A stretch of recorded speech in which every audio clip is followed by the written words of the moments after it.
படம் சூப்பராக இருந்தது. ஃபேமிலியாக சூப்பராக பார்க்கலாம். சென்டிமெண்ட்லாம் அச்சிக்க முடியாது, அந்த மாதிரி பண்ணிடுறாரு. ஃபேமிலியோட ரொம்ப நைஸாக என்ஜாய் பண்ணலாம்.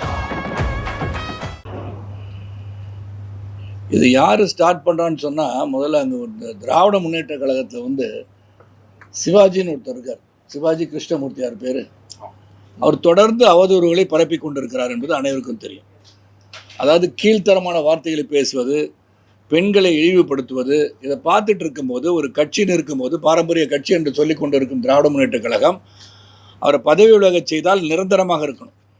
மறுபடியும் பேசுகிறாரு, கேவலமாக பேசுகிறாரு. அது ஹிட்டிங் பிலோ த பெல்ட்னு தான் சொல்லுவோம். அதை பற்றிலாம் பேசும்போது இந்த மாதிரி கீழ்த்தரமான அரசியலை அவர்கள் கட்சியில் இருப்பவர்கள் பேசும்போது அந்த கட்சியில் இருக்கிறவங்க பேச ஆரம்பிக்கும், மற்றவங்க அதுக்கு பதில் சொல்கிறாங்க. ஆனால் அதே ரேஞ்சில் பதில் சொல்லாவிட்டாலும் இதை வந்து கண்டிக்கத்தக்கதுன்னு சொல்லும்போது கூட அவங்க அதை வந்து தடுக்கிற மாதிரி தெரியல. அப்படி என்ன ஆயிடுதுன்னா, அது பிரதிபலன் ஒவ்வொருவரும் ஒவ்வொரு பற்றி பேசுகின்ற ஒரு கலாச்சாரம் இங்கே உருவாகி விட்டது என்பது சொல்வது அது முக்கியம் நான் நினைக்கிறேன். அதனால் இதை தவிர்த்து விட்டு நாம் என்ன செய்ய போகிறோம், மக்களுக்காக என்ன செய்ய போகிறோம், திட்டங்கள் என்ன, இதுவரை செய்யாது என்ன, செய்ய போவது என்ன என்பதை சொல்வது தான் சிறப்பாக இருக்குமே ஒழிய தனிப்பட்ட நபருடைய தாக்குதலில் வந்து யாராக இருந்தாலும் அதை இல்லாமல் இருப்பது நல்லது நான் நினைக்கிறேன்.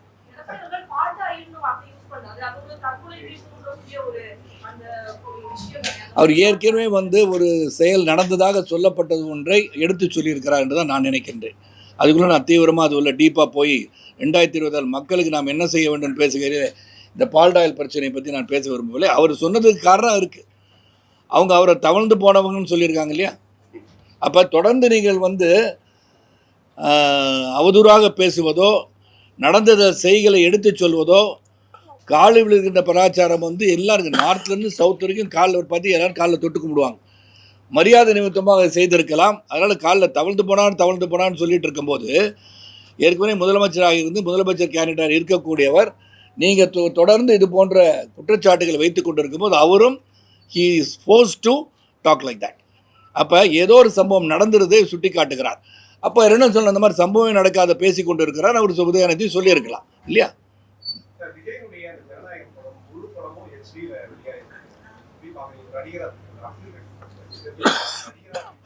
நடிகராக வந்து அது வந்து நான் வந்து உடனடியாக வந்து ஏற்கனவே வந்து அதை வந்து சைபர் கிரைமில் ரிப்போர்ட் பண்ணியிருக்கணும், கமிஷனர் ஆஃப் போலீஸ் ரிப்போர்ட் பண்ணியிருக்கணும். அவங்க நடவடிக்கை எடுக்கணும். யார் இந்த குற்றத்தை செய்தார் என்று கண்டுபிடிப்பது மிக மிக மிக அவசியம்.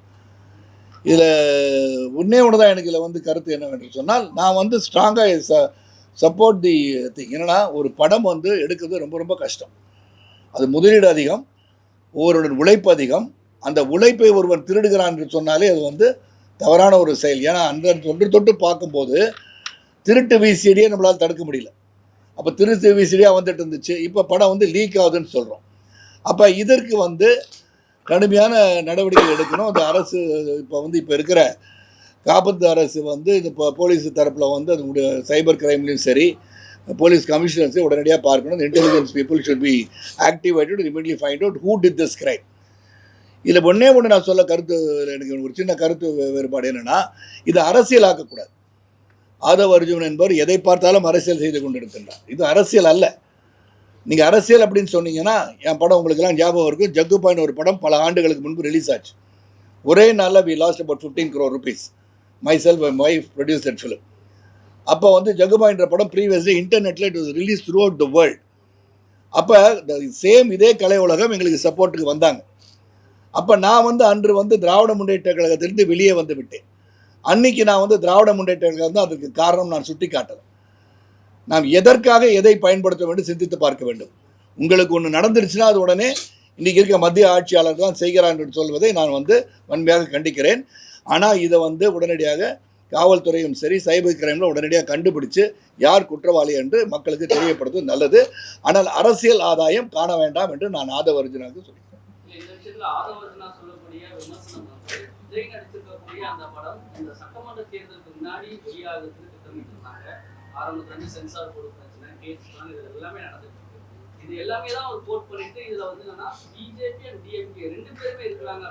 எதில் இருக்காங்க? ஜனநாயகத்தில் இருக்காங்களா?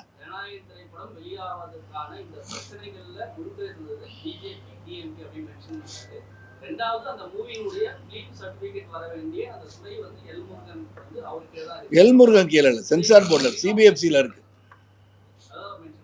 அமைச்சகம் இருக்கும், அமைச்சர்கள் இருப்பார்கள், அது கண்ட்ரோல் பை இண்டிபெண்டன்ட் பாடிகள் சிபிஎஃப்சி இல்லையா? அவங்க வந்து எல்லா படத்தையும் தணிக்கை செய்கிறார்கள். அவங்க வந்து லீக் பண்ணாங்கன்னு சொல்ல போகிறீங்களா?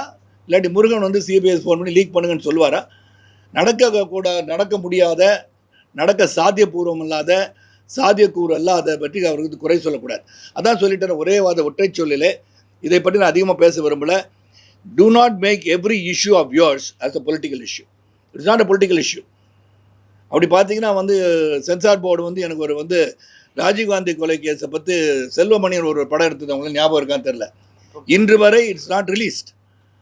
நிறைய பண செலவில் அந்த படத்தை எடுத்தாங்க, அது ரிலீஸ் ஆகலை. ஏன் இப்போ பிஜேபி கவர்மெண்ட் தான் இருக்குது, அது காங்கிரஸுக்கு எதிராக எடுத்த படம் தானே, அப்போ ரிலீஸ் பண்ணான்னு பிஜேபி ஆட்சியாளர்கள் செய்தார்களா?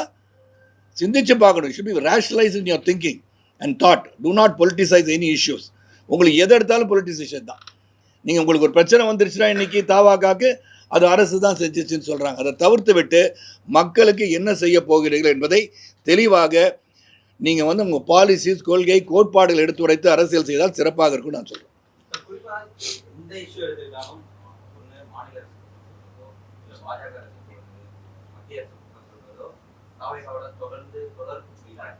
ஏதோ ஒரு இஷ்யூ நடக்குது, ஏதோ ஒரு இடத்துல நடக்குது, அவங்களுக்கு ஏதாவது பிரச்சனை நடக்குது அப்படின்னா தொடர்ந்து யாராவது ஒருத்தவங்க வந்து குடும்பம் சாட்டிட்டு அவங்க அதுக்கு ப்ரிப்பேர் ஆகணும். பிரச்சாரத்துக்கு அவங்க போகணும்னா கூட பிரச்சாரத்துக்கு அனுமதி எடுத்து அவங்க போக மறுக்கிறாங்க. இப்போ அந்த மாதிரியான சுச்சுவேஷன்ல ஏதோ ஒரு இதை வந்து குற்றம் சாட்டிட்டே இருக்கு அரசியல். இல்லை, அவங்களுடைய பாலிசின்னு நினைக்கிறேன். சிறப்பாக நீங்கள் நல்ல சிறப்பாக கேட்குறீங்க. அவங்க பாலிசி இது குற்றம் சொல்வதே. அதாவது நீங்கள் திருவிளையாள் படத்தில் வந்து குற்றம் சொல்லியே பிழைக்கின்ற பழையவர்கள் இருப்பதை போல அப்படின்னு நக்கீரனை பார்த்து தர்மி சொல்கிற மாதிரி ஆகிப்போச்சு. நீங்கள் வந்து எது இருந்தாலும் குற்றம் சொல்கிறோம். அதான் அந்த யூஎனில் வந்து யுனைடெட் நேஷன்ஸில் whenever Americans get up to say something, Russians வந்து ஐ விட்டோ அப்படின்வாங்களாம். Even it is good for the country, good for the வேர்ல்டுன்னு சொன்னால் கூட ஐ விட்டோன்னு சொல்லுவானா, சொல்கிறது கூட கேட்க மாட்டாங்களா. அதே மாதிரி உங்களுக்கு எது பண்ணாலும் இது வந்து அரசு தான், உங்களுக்கு அது மட்டும் தான் கண்டுக்க தெரியும். நீங்கள் மக்களுக்கு என்ன செய்ய போகிறீர்கள், இதுவரை ஒரு ப்ரெஸ் மீட் கொடுத்துருக்காங்களா? Have they really addressed the press and said what they are going to do for the country? 10,71,000 கோடி வந்து கடனில் இருக்குது தமிழகம்.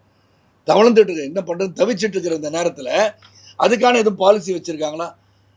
ஒன்றுமே கிடையாது. So I don't want to discuss more about TVK because I don't consider them as any kind of policies உள்ள ஒரு கட்சியாக நான் அதை பார்க்கல. குற்றம் சொல்லியே வளர்ச்சி அடைஞ்சிட்டு இருக்காங்க. 41 பேர் நாங்கள் கொலை பண்ணல, கவர்மெண்ட் தான் கொலை பண்ணிட்டாங்க, பர்சனல் லைஃப்பை வந்து எடுத்து இவங்க தான் வந்து பண்ணுறாங்க இப்படின்னு சொல்கிறது, it doesn't have anything to do with the people of the state or the country. Do something proactive for the country and the state. அது தாவாக்காவை தவிர்த்து கேள்வி கேட்டால் சிறப்பாக இருக்கும். 10,76,000 கோடி வந்து டிக்ளேர் பண்ணியிருக்காங்க.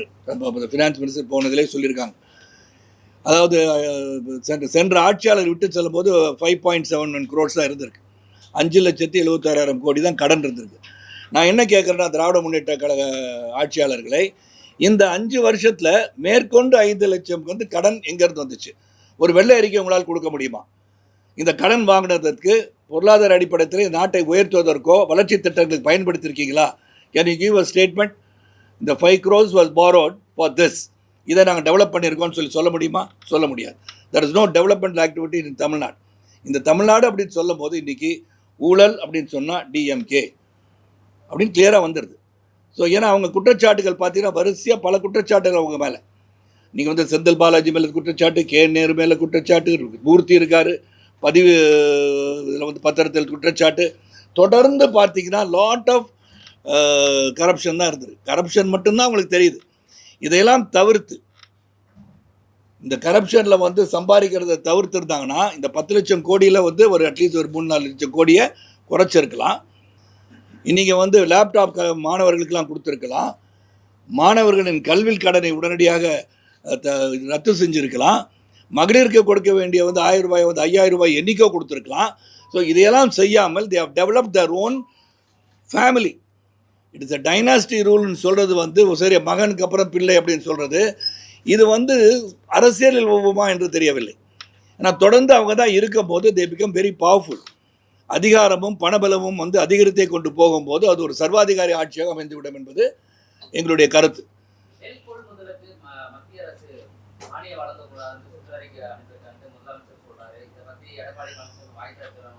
இல்லை உடனே விடுங்க, இங்கே வந்து முதலமைச்சரின் குற்றச்சாட்டை நான் வந்து பெருசாகவே எடுத்துக்கிறது. ஏன் எடுத்துக்கிறது இல்லைன்னா, எல்லாத்துக்கும் அவர் வந்து எப்படி தாவாக்கா குற்றச்சாட்டு வைக்கிறாங்களோ மத்திய அரசு செய்வதெல்லாம் தவறுன்னு சொல்கிறார்கள்.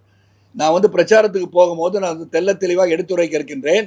என்னன்னா, மத்திய அரசு வந்து தமிழகத்துக்கு செய்திருக்க பல திட்டங்களை நீங்கள் சரியாக அதை வந்து நீங்கள் வந்து இம்ப்ளிமெண்ட் பண்ணியிருக்கீங்களா? முதல்ல நல்ல திட்டங்களையும் அவங்க செய்வதாக ஸ்டிக்கர் ஒட்டி கொடுக்குற ஒரு ஆட்சி தான் திராவிட முன்னேற்ற கழக ஆட்சி. அது இல்லைன்னு அவங்கள சொல்லுங்கள். நான் இங்கே கேட்குறது வந்து டைனாஸ்டி ரூல் இல்லை அப்படின்னு சொல்கிறதுக்கு நான் ஒரே ஒரு உதாரணத்தை மட்டும் இங்கே சொல்ல ஆசைப்பட்றேன். முத வந்து உதயநிதி ஸ்டாலின் வந்து அரசியலுக்கே வர மாட்டேன்னு அவரே சொன்னார், உங்களுக்குலாம் தெரியும். அப்புறம் வந்து அவர் சட்டமன்ற வந்து எம்எல்ஏ ஆக்கிட்டாங்க. இன்னும் அவர் மந்திரி ஆக மாட்டாருன்னு சொன்னாங்க, மந்திரி ஆக்கிட்டாங்க. இல்லை நாங்கள் வந்து துணை முதல்வராக ஆக்க மாட்டோம் அப்படின்னு சொன்னாங்க, துணை முதல்வர் ஆக்கிட்டாங்க. இப்போ நான் ஒரே ஒரு கேள்வி, ஸ்டாலின் அவர்களே, இந்த தேர்தலில் நீங்கள் கிளியராக சொல்லுங்கள், இந்த தேர்தலை வெற்றி பெறுவதற்கு வாய்ப்பு இல்லாவிட்டாலும் வெற்றி பெற்றால் உதயநிதி ஸ்டாலினை நான் முதலமைச்சர் ஆக்குவேன் என்று உங்களால் சொல்ல முடியுமா? இல்லாட்டி நீங்கள் சொல்கிறீங்களே சமூக நீதி, எல்லாரும் ஒன்று, சமத்துவத்தை வந்து நிலைநாட்டுபவர்கள் திராவிட முன்னேற்ற கழகம், நம்ம வந்து மைனாரிட்டிக்கு வந்து பாதுகாவலர் நாங்கள் தான் அப்படின்னு சொல்கிற நீங்கள் ஒரு தாழ்த்தப்பட்ட சமுதாயத்தில் யாராவது ஒருத்தர் உங்கள் கட்சியில் இல்லையா? அவரை முதலமைச்சர் ஆக்க முடியுமா உங்களால் என்று சொல்லுங்கள். இந்த டெமோக்ராட்டிக் பார்ட்டின்னு சொல்கிறீங்க. அப்படி டெமோக்ராட்டிக் பார்ட்டியாக திராவிட முன்னேற்ற கழகம் இருந்தால் குடும்பத்தை தவிர வேறு யாருமே அறிவு ஆற்றல் திறமை உள்ளவர் அங்கே இல்லையா என்ற கேள்வியை நான் வந்து அன்பு சகோதரர் முதலமைச்சராக இருந்த ஸ்டாலின் அவர்களை கேட்கிறேன்.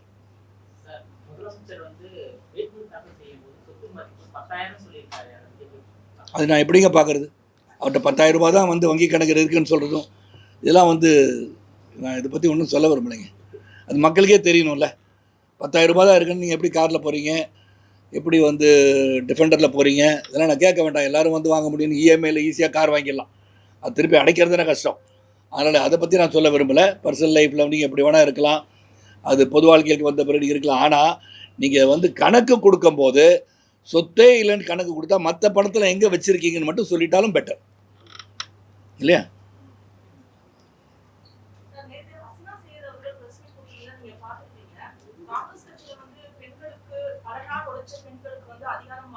அதுதானே நீங்கள் just telling me about this. அவங்களுக்கு சொல்லிடுறீங்க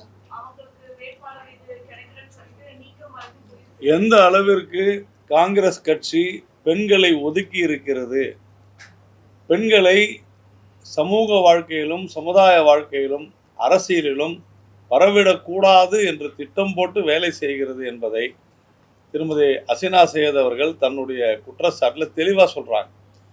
அதாவது போட்டியிடக்கூடிய இடங்களை விற்று விட்டார்கள், they have sold the partyன்னு சொல்கிறாங்க. செல்வ பெருந்தகை சீட்டுகளை விற்று விட்டார். அதற்கு உடந்தையாக இருந்தது யார் என்றால் மல்லிகார்ஜுன கார்கேன்னு அகில இந்திய காங்கிரஸ் தலைவரை குற்றம் சாட்டுகிறார். உடனடியாக அதற்கு விளக்கம் சொல்லாமலோ அல்லது அசினா சையத் சொல்வதில் அதற்கான விளக்கத்தை கொடுக்காமல் அவரை கட்சியை விட்டு நீக்குகிறார் என்று சொன்னால் எவ்வளோ ஒரு வெட்கக்கேடான விஷயம். 16ஆம் தேதி மகளிர் இடஒதுக்கீட்டான மசோதா வருகிறது. அது குறித்து பாராளுமன்றத்தில் பெரிய விஷயம் பேசப்பட போகிறது. ஆனால் காங்கிரஸில் பெண்களை மதிக்கவே இல்லை என்று அசினா சையத் சொல்லியிருப்பது உண்மையிலேயே வெட்கக்கேடான விஷயம். காங்கிரஸ் கட்சி இதற்கு பதில் சொல்லி ஆக வேண்டும். சீட்டுகளை விற்பது அப்படின்னு ஒரு மகளிர் அணி தலைவி, மாநில மகளிர் அணி தலைவி சொல்லி இருப்பது காங்கிரஸ் கட்சியினுடைய பெண்கள் விரோத போக்கை தெளிவாக எடுத்து காண்பிக்கும். அந்த ப்ரெஸ் மீட்டுக்கு வரும்போது சார் அதை பற்றி பேசிட்டு வந்தாங்க. அதனால தான் அவங்க வந்து தெளிவாக சொல்லிட்டு உங்களுக்கு சொல்கிறேன்.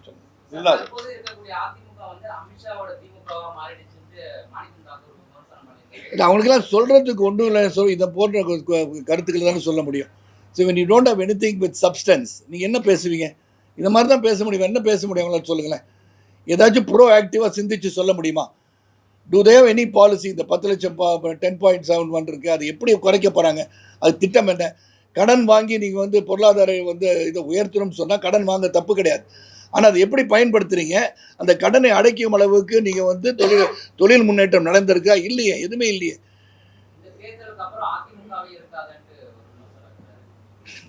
இந்த தேர்தலுக்கு அவங்க இருக்க மாட்டாங்கன்னு சொல்கிறது முதல்ல இவர் சொல்கிறான்னு நினைக்கிறேன். ஏன்னா ரெண்டாவது நான் சொல்கிறது ஊழலை பற்றி உங்களுக்கு சொன்னேன். தொடர்ந்து ஊழல் ஊழல் ஊழல், இட்ஸ் கரப்ஷன். இந்த government is full of corruption. அதை மாற்றவே முடியாது. அது கே நேருவாக இருக்கட்டும், மூர்த்தியாக இருக்கட்டும், நீங்கள் பொன்முடியாக இருக்கட்டும். அந்த பொன்முடி மட்டும் அவர்கள் என்ன பண்ணுறாரு, பொன்முடி அதோட அவதூறாக அவரை பேசுகிறான். உனக்கெல்லாம் பஸ் பாஸ் நான் இலவசமாக கொடுத்துருக்கேன், நீ கேள்வியை கேட்கக்கூடாதுன்னு சொல்கிறார். எவ்வளோ விஷயங்கள் கீழ்த்தரமாக பெண்களை இழிவுபடுத்துகின்ற ஒரு ஆட்சி என்று சொன்னால் இவர்கள் தான். அப்போ இவங்க என்ன பண்ணிடணும், நீக்க வேண்டாம் அவங்களெல்லாம்? ஒரு ஜனநாயகத்தில் ஒரு ஆட்சியாளர்கள், சிறந்த முறையில் ஆட்சி செய்பவர்கள் மகளிரை இழிவுபடுத்தி கொண்டிருக்கார்கள். You degrading women in this government. அது நடந்துக்கிட்டே இருக்கு. அண்ட் ரெண்டாவது, போதையை பற்றி நம்ம சொல்ல வேண்டியிருக்கு. நான் சொல்லிடுறேன், வச்சுருக்கேன். போதை கலாச்சாரம் வந்து ஊடுருக்கா இல்லையான்னு உங்கள் எல்லாருக்குமே தெரியும். It is ruining our society, ruining the future youth of a கண்ட்ரின்னு சொல்லணும் இந்த ஸ்டேட். அப்போ இது ஊடுருவதை தடுத்திருக்கிறார்களா உங்களால் சொல்ல முடியுமா? நெஞ்ச தொட்டு கஞ்சா கலாச்சாரமும் போதை கலாச்சாரமும் மெத் கலாச்சாரமும் டாஸ்மாக் நீ எடுத்துக்கோங்களேன். ஒரு டாஸ்மாக் கடையில் வந்து 30,000 பேர் வந்து இது பண்ணுறாங்கன்னா ஒரு பிரைமரி ஹெல்த் சென்டர் வந்து எவ்வளோ இது பண்ணுறாங்கன்னு பார்த்து கணக்கு எடுத்து பார்த்தீங்கன்னா நீங்கள் தன் போதைக்கு தான் அதிகம், உங்களுக்கு மாத்திரை கூட கிடைக்காது. ஸோ அப்படி இருக்கிற ஒரு சூழலில் இவங்க ரெவன்யூவே வந்து is based on only the revenue from TASMAC. அப்போ அது என்ன நடக்குது? அவருக்கு அரசுக்கு ரெவன்யூ வருது, அதை ஏன் தடுக்கிறோன்னு நினச்சிட்டிங்கன்னா இந்த வருமானத்தில் நீங்கள் என்ன பண்ணுறீங்கன்னு யோசனை பண்ணி பாருங்கள். பேக்ட்ராப் ஆஃப் திஸ் எவ்வளோ பேர் விதவைகளாகிறாங்க தமிழகத்தில் மட்டும்தான். ஆல் இண்டியா லெவலில் புள்ளி விவரங்கள் சொல்கின்றன, இந்த குடிப்பழக்கத்தினால் அதிகமான விதவைகள் இருப்பது தமிழகத்தில் என்று புள்ளி விவரங்கள் சொல்ல ரெஃபர் பண்ணிக்கோங்க. அப்போ இங்கே வந்து ஏற்கனவே ஒருமுறை கனிமொழி அவர்கள், அன்பு சகோதரி கனிமொழி அவர்கள் எவ்வளோ தூரம் அது வந்து நாங்கள் வந்தோடனே முதல் கையெழுத்து டாஸ்மாகை ஒழிப்போம் என்று சொன்னார்களா இல்லையா? அவங்களே சொன்னது தான், தமிழகத்தில் அதிகமான விதவைகள் உருவாகுவதற்கு காரணம் இந்த டாஸ்மாக் கடை தான் அப்படின்னாங்க. இன்னைக்கு அதுக்கு நீ என்ன சொல்கிறீங்க? Have you not found any other alternative revenue source? உங்களால் முடியல இல்லை? அப்போ you are not develop the state. உங்களாக இண்டஸ்ட்ரியல் ரெவல்யூஷன் உருவாக்க முடியல, எதுவுமே நடக்கலை. நீங்கள் வந்து எந்த ஒரு டெவலப்மெண்ட்டும் திடீர்னு ஒரு சொல்லுங்கள் வருவிய இந்த 1954 1963 வரை பெருந்தலைவர் ஆட்சியில் வந்து என்னெல்லாம் கொண்டு வந்தாங்க. How was it possible? It was possible because you had a very good relationship with the center, though both were Congress government at that point of time. ஆனால் தட் சீஃப் மினிஸ்டர் எல்லாத்தையும் தமிழகத்துக்கு கொண்டு வரணும்னு உழைச்சார். இங்கே வரதையும் நீங்கள் தடுக்கிறீங்க. ஒரு மும்மொழி கொள்கையை வந்து எவரை தவறான முறையில் பயன்படுத்தி கொண்டிருக்கிறீர்கள். Language is very important. இதுக்கு ஒரே ஒரு உதாரணம் சொல்கிறேன். இங்கே என்ன சொன்னாங்க? இந்தியை திணிக்கிறார்கள் தவறான ஒரு பிரச்சாரத்தை செஞ்சிட்ருக்காங்க. மக்கள் தெளிவாக புரிந்து கொள்ள வேண்டும். நீங்கள் வந்து பாலக்காட்டு கிட்ட இருக்கீங்க, கேரளா பார்டரில் இருந்தீங்கன்னா லேர்ன் மலையாளம். ஆந்திரா பார்டரில் இருக்கீங்களா, அங்கே வந்து தெலுங்கு கற்றுக்கோன்றாங்க. இந்தியை ஒன்று கற்றுக்கோங்கன்னு சொல்லலை அவங்க. Hindi is a common language spoken through out the country. இங்கேருந்து நான் பயணிக்கும் போது எங்கே போனாலும் ஹிந்தி பேசிட்டு அவங்களால சர்வே பண்ண முடியுமா முடியாதா? உங்கள் நெஞ்சத்தோடு சொல்லுங்கள். இதனால் ஒரு கோயிங் பேக் த இன்டர்நேஷ்னல் லெவலில் 1965 when Singapore separated from Malaysia, அப்போ லீ குவான் யூ வந்து என்ன நினைக்கிறாருன்னா, there are Chinese, there are Malays and there are Tamils. இவங்க தான் 3 major population citizens in Singapore. Singapore ஒரு ஸ்லம் மாதிரி இருந்துச்சு. அப்போ under developed place. He took a challenge to develop Singapore. அப்போ என்ன பண்ணார்? ஒரு காமனாக என்ன பண்ணலாம், மலையை வச்சா தமிழர்களும் கோபித்துக் கொள்வார்கள், அப்புறம் சீனர்களும் கோபித்துக் கொள்வார்கள் அப்படின்னு சொல்லி மலையை வச்சா இவங்க 2 பேரும் கோச்சிக்குவாங்க, ஒரு ஒற்றுமையை உருவாக்க முடியாது சொன்னோன்னே the common language that was used in English boldly sell by Lee Kuan Yew. அப்போ லீ குவான் யூ எடுத்த முடிவு சரியான முடிவாக இருந்தனால் சிங்கப்பூர் வளர்ந்தது. அப்போ ஒரு காமன் லாங்குவேஜை வந்து நம்ம திணிக்கிறோம் சொல்லி மக்களை திசை திருப்பி கொண்டு இருக்காதீர்கள். நீங்கள் ஹிந்தி எஜுகேஷன் மூலமாக ஆட்சிக்கு வந்திருக்கிறீங்க, அதே டோன்ட் ஃபாலோ இட். அப்போ உங்கள் பள்ளிக்கூடங்கள், நீங்கள் நடத்துகின்ற பள்ளிக்கூடத்துக்கு ஹிந்தி கற்றுத்தருவது இல்லையா? இப்போ நான் இருக்கேங்க, நான் வந்து ஹிந்தி பேசுகிறேன், நீங்கள் பேசுகிறீங்க சொல்லுவீங்கன்னு, ஆனால் மற்றவர்கள் கற்றுக்கொள்ளாமல் இருந்துட்டாங்களே. You spoil the whole generation of people to learn a language. எங்கள் அப்பா வந்து என்ன ரஷ்ய மொழி கற்றுக்க சொன்னார். எவ்வளோ முட்டாள்தனமாக இருக்குன்னு சொல்ல முடியுமா? I learned Russian language. I did certificate in Russian language, even though I'm not using it anywhere. But ஒருவேளை ரஷ்யாவுக்கு போனால் அந்த ரஷ்யா மக்களும் ரஷ்யாவில் பேசுகிறதுக்கு உதவியாக இருக்கும் இல்லையா? Language is for communication. அது நீங்கள் பேசின உடனே சந்தோஷப்படுவாங்க, உடனே இன்னும் கொஞ்சம் நல்லாவே பேசுவாங்க உங்கள்கிட்ட. அதனால் தாய்மொழி மிக மிக அவசியம். மற்ற மொழிகளை கற்றுக்கொள்வதும் அவசியம் என்பதை உணர்த்துவது தான் அது. அதனால் என்ன பண்ணுறாங்க, நீங்கள் நவோதயா பள்ளிக்கூடலாம் இங்கே வரக்கூடாதுன்னு காரணம் அவங்க வந்து நிதி தரல. என்ன நிதி தரல? உங்களுக்கு கொடுத்ததெல்லாம் என்ன பண்ணுறீங்க? ஒரு வெள்ளரிக்கை கொடுங்க. இந்த 11 ஆண்டு கால ஆட்சி சென்ட்ரல் ஆட்சியில் 11 லட்சம் கோடி தமிழகத்திற்கு கொடுக்கப்பட்டிருக்கிறது. மோர் தென் அட்லீஸ்ட் ஒரு 10 times more then the Congress government has given to Tamil Nadu. அப்படி இருக்கும்போது இந்த நிதியெல்லாம் என்ன பண்ணீங்க? எவ்வளோ டெவலப்மெண்ட், இதை சொல்லிகிட்டே போகலாம். ஒவ்வொரு திட்டமும் சிந்தித்து செயல்பட்டு பாரதிய ஜனதா கட்சி ஆட்சி தமிழகத்தை வளர்ச்சி பாதையில் எடுத்துகிட்டு போகிறாங்க. தமிழ் சொல்கிற நீங்கள், மோடிஜி அவர்களும் சரி, பாரதிய ஜனதா கட்சியின் சகோதரர்களும் சரி, அவங்க தமிழை பற்றி பேசுகிறது நீங்கள் பேச மாட்டேன்றீங்க. நீங்கள் பல முறை சொல்லியாச்சு, உங்களை வைக்கிற உங்களுடைய தொழில் ஸ்தாபனத்துக்கு பேரே ஆங்கிலத்தில் தான் வைக்கிறீங்க, தமிழில் நீங்கள் வைக்கலை. அப்போ தமிழ் ஆர்வலர்கள் யார் என்று உங்களை தான் கேட்கணும்.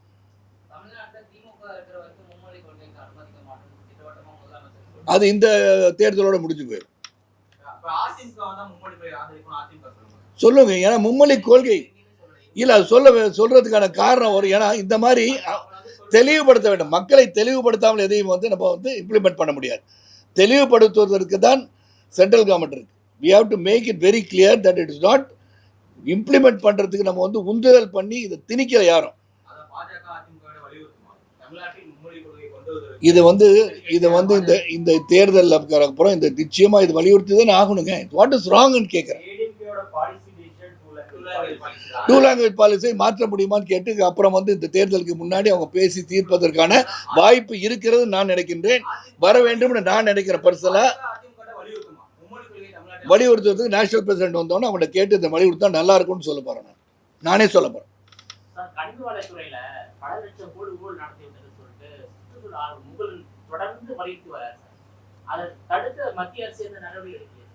மத்திய அரசு நடவடிக்கை இங்கே ஸ்டேட் கவர்மெண்ட் தாங்க எல்லாமே பார்த்துட்டு இருக்கிறாங்க. இது சென்ட்ரல் கவர்மெண்ட் இவங்க டெய்லி கண்காணிக்க முடியல. நீங்கள் என்ன பண்ணாதான், நான் ஒரு தடவை சொல்லியிருந்தேன், இங்கே இருக்கிற கனிம வளங்கள், இந்த மைனிங், சாண்ட் மைனிங் எல்லாமே ஸ்டேட் கவர்மெண்ட் எடுத்து நடத்துக்கன்னு சொன்னேன். இந்த state government runs, there is not going to be any corruption in it. நீங்கள் பாட்டு அள்ளிட்டு போகிறீங்க, யாரும் கேட்குறது ஆள் கிடையாது. 100 லாரி 200 லாரி ஜாம்லாம் ஆகுது சவுத்தில். இதெல்லாம் ஒன்றும் விலாவரியாக சொல்லிக்கிட்டே போகலாம். ஸோ என்னை பொறுத்த வரைக்கும் இந்த 2026 தேர்தலில் திராவிட முன்னேற்ற கழக ஆட்சி அகற்றப்பட வேண்டும். காரணங்கள் ஊழல், போதை, பெண்கள் அவமதிப்பு, there is no development whatsoever. கல்விக்கு போகிற தமிழகம் இப்போ போதை கலாச்சாரத்துக்கு பேர் போயிட்டுருக்கு. கரப்ஷன்னா திராவிட முன்னேற்ற கழகம் சொல்கிற அளவுக்கு போயிட்டுருக்கு. கம்யூனிகேஷனுக்கான ஒரு டூல் தான் நம்ம லாங்குவேஜ்ங்கிறத நீங்களே சொல்றீங்க. ஸோ அவங்க தொடர்ந்து திமுகவாக இருக்கட்டும், தமிழக அரசாக இருக்கட்டும், அதிமுகவாக இருக்கட்டும், அவங்களுக்கான கம்யூனிகேஷனுக்கு இங்கிலீஷ் போதும், தமிழ்நாட்டை கம்யூனிகேட் பண்ணுறதுக்கு இருக்கு, இங்கிலீஷ் போதுங்கிறது அவங்களோட பாலிசியாகவே இருக்கு. அது நீங்கள் போய் இளைஞர்களை கேட்கணும். அதாவது தமிழகத்தை தாண்டி வேலை செய்பவர்களிடம் போய் கேட்கணும். தமிழகத்தை தாண்டி வேலை செய்பவர்கள் கேட்கணும். தேவையானதான் கற்றுக்க சொல்கிறாங்க. இந்திய மட்டும் கற்றுக்கணும்னு சொல்லியே, இந்திய கற்றுக்கணும் அவங்க சொல்லலையே. அதான் சொல்கிறேன், திணிக்கப்படவில்லை. ஏன் ஒரு லாங்குவேஜை ஏன் கற்றுக்கணும்னு கேட்கறதை நம்ம அப்படியே வலியுறுத்தி கொண்டு இருக்கவே கூடாதுன்னு நான் சொல்கிறேன்.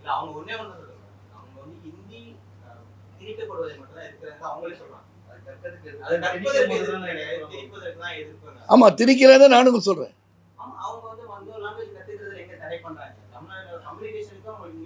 அதான் பார்த்து இந்திய திணிக்கலையே, திணிக்காத போது எதுக்கு இந்த கேள்வி நீ கேட்குற? அதை பார்த்து தேவை இருக்குன்னு தானே சொல்கிறேன். நீங்கள் அண்டை மொழி இன்னொரு மொழியை கற்றுக்கொள்ளுங்க தான் அவங்க சொல்கிறாங்க. இதனால என்ன உங்களுக்கு நிர்பந்தம் என்ன வருது? பஸ் 3வது கற்றுக்கணும்.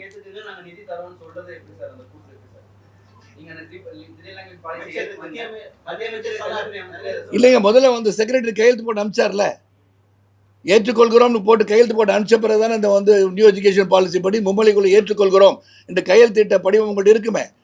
அதுக்கப்புறம் தானே அதை ஏற்றுக்கொண்டு செய்யவில்லை என்பது தானே கருத்தே. ஏற்றுக்கலன்னு நீங்கள் சொல்லுங்கள் அந்த secretary, I don't have the document here.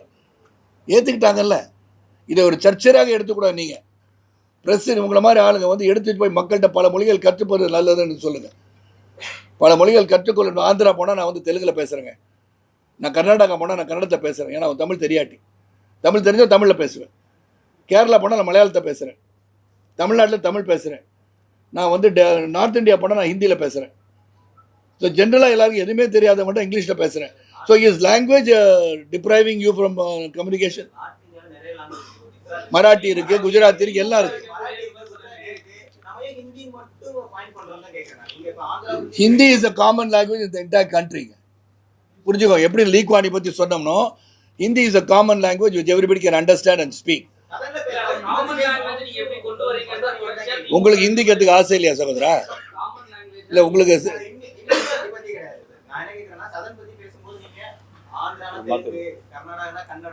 இல்லை அவர் கேட்கணும், அவர் ஜாலியாக. ஏன்னா நாட்டில் எவ்வளோ பிரச்சனை இருக்கும்போது மொழி பிரச்சனைக்கே வந்துட்டீங்க நீங்கள். அந்த மொழி பிரச்சனையை வச்சு அரசியல் செய்வதை தவிர்த்தால் சிறப்பாக இருக்கும். இல்லை தலைவன், உங்களை மாதிரி படித்த 4வது தூணாக இருப்பவர்கள். நானும் பத்திரிகை உலகத்தில் உங்களுக்கே தெரியும், மீடியா வாய்ஸோட சீஃப் எடிட்டர். நான் மோடிஜி அவர்கள் 3வது முறை சீஃப் மினிஸ்டராக இருக்கும்போது 1.5 மணி நேரம் உட்காந்து பேட்டி எடுத்தவன் நான். என்னை பொறுத்த வரைக்கும் அப்போ I could communicate with him at that point of time in his own language. It was additional qualification to me. நீங்கள் அந்த additional qualification எடுத்துக்கொள்ளாதவர்களுக்கு நீங்கள் சொல்கிறது ஒரு சிலர். நீங்கள் பொதுமக்கிட்ட போய் கேட்டு பாருங்கள், we want to learn the other language தான் சொல்கிறாங்க. Yes, ma'am.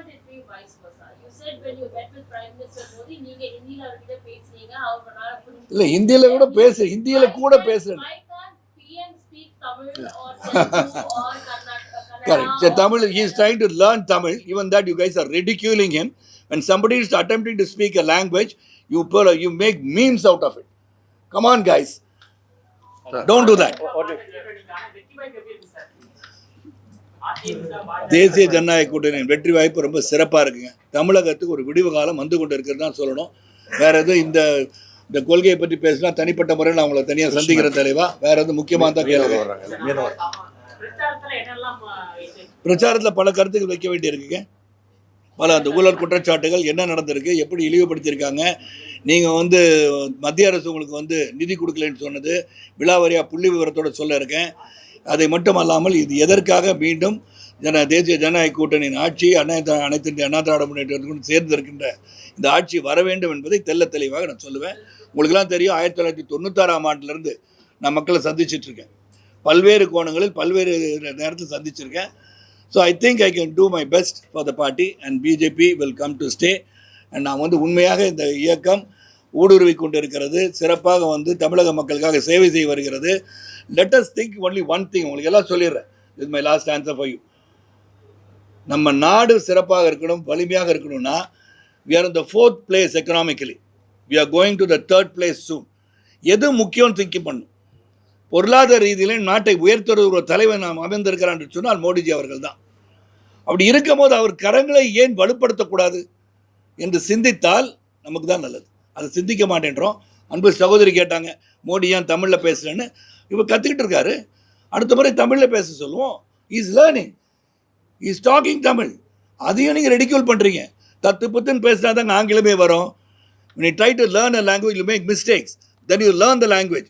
When somebody is making mistakes, you ridicule him, you will slowly stop learning that language. So do not do that. And that to the Prime Minister of the country. ஆமாம் bus.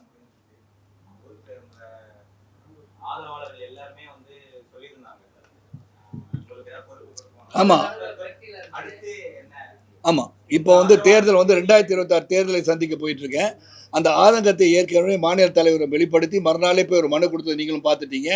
அதற்கான எல்லா பணிகளும் செய்து யாருக்கெல்லாம் பதவி போடாமல் இருக்காங்களோ அது உடனடியாக கண்காணிக்கப்பட்டு அந்த பதவிகள் வழங்கப்பட்டு கொண்டிருக்கின்ற என்ற மகிழ்ச்சியான செய்தியை உங்களுக்கு தெரிவிச்சுக்கிறேன்.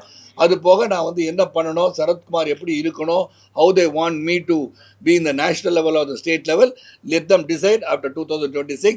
உங்களை எல்லாம் வெற்றி விழாவிலே சந்திக்கிறேன். தேர்தல் பிரச்சாரத்தில் செல்ல இருக்கிறேன்.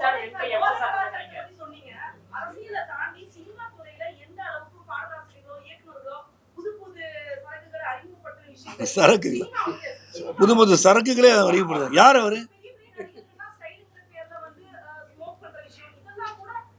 ஸ்டைலுன்ற விஷயம் ஸ்மோக் பண்ணது யாரு?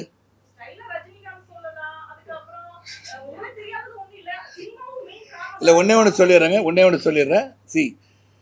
See, don't say that cinema influences people மட்டும் சொல்லிடாதீங்க. Because I'm the industry. ஒரு நிமிஷம் let me complete. I am from the industry. நான் புரட்சி தலைவர் மக்கள் தலைவர்களை பார்த்து நான் வளர்ந்துருக்கேன். இப்போ அதே மாதிரி பல படங்கள் நான் பார்க்குறேன். நீங்கள் பலர் செய்வதெல்லாம் பார்க்குறீங்க. சரத்குமார் செய்வதெல்லாம் நீங்கள் செய்வீங்களா? நான் திடீர்னு ஒரு கிணத்துல குதிப்பீங்களா? குதிக்க மாட்டீங்க. ஒரு நிமிஷம் இருங்க. ஒன் செகண்ட் இல்லை. See, there is certain level that you maintain your fan following also. எதை பண்ணணும், அறிவு ஆற்றல் திறமையுடன் பேசும்போது நல்லதை எடுத்துக்குங்க, தீயவே ஒழிச்சிருங்க.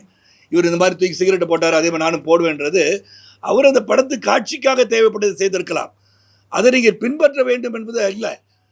அப்போ வந்து சினிமாவில் வந்து அருவாள் எடுத்து வெட்டிட்டு இருக்காங்க. நீ இப்போ வெட்டிட்டு இருக்க முடியுமா?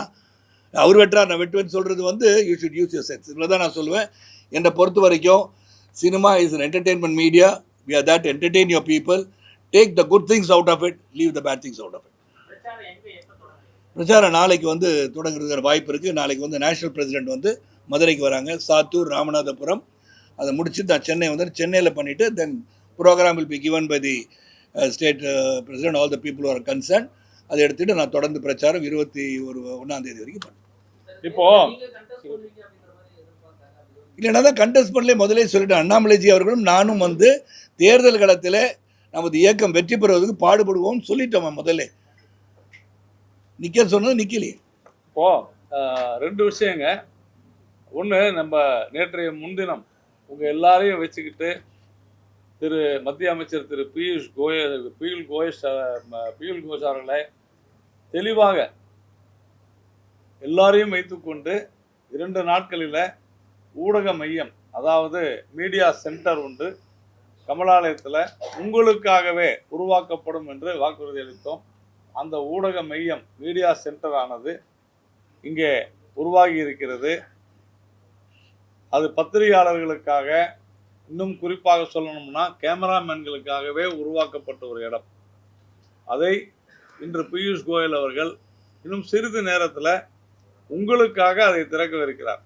இது வந்து பிஜேபிக்காக இல்லை, பிஜேபியினுடைய நிகழ்ச்சிகளை, அந்த ப்ரெஸ் மீட்டுகளை எல்லாவற்றையும் நீங்கள் ஒளிபரப்புவதற்காக, எங்களுக்கு உதவுவதற்காக உங்களுக்கு நாங்கள் வந்து வசதி வாய்ப்புகளை ஏற்படுத்தி தர வேண்டும் என்று உருவாக்கப்பட்டது. அதனால இங்க வந்திருக்கிறவர்கள வசதிக்கான வாய்ப்புகளை உருவாக்க, இங்க வந்திருக்கக்கூடிய ஒருத்தர் கூட, ஒரு நபர் கூட நீங்க இங்க இருந்து இப்ப உடனே போகக்கூடாது. திரு பியூஷ் கோயல் அவர்கள் அப்படி சொல்லாதீங்க, உடனே போக கூடாது, கட்டளை இட்டான்னு சொல்வாங்க. அன்பு வேண்டுகோள் விடுக்கிறேன். கட்டளையே விடுறேன். கண்டிப்பா நீங்க எல்லாருமே இருக்கணும். அந்த உங்களுக்காக திறக்கப்படவிருக்கிற அந்த ஊடக மையத்தை, ஏனென்றால் இங்க பார்த்த உடனே அன்னைக்கு பியூஷ் கோயல் அவர்கள் சொன்னார்கள் உடனடியாக செய்யணும்னு. 2 நாள்ல அதை செஞ்சிருக்கிறோம். ஒரு சிறப்பாக உங்களுக்கு குளிர்சாதன வசதியோட இருக்குது, அருமையா இருக்கு. வந்தா ரிலாக்ஸ் பண்ணலாம்.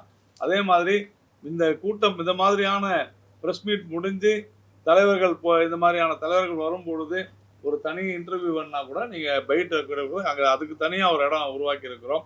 அதனால் எல்லாருமே இன்னும் ஒரு 10-15 நிமிடங்களுக்குள்ள திரு பியூஷ் கோயல் இங்கே வரவிருக்கிறார்கள்.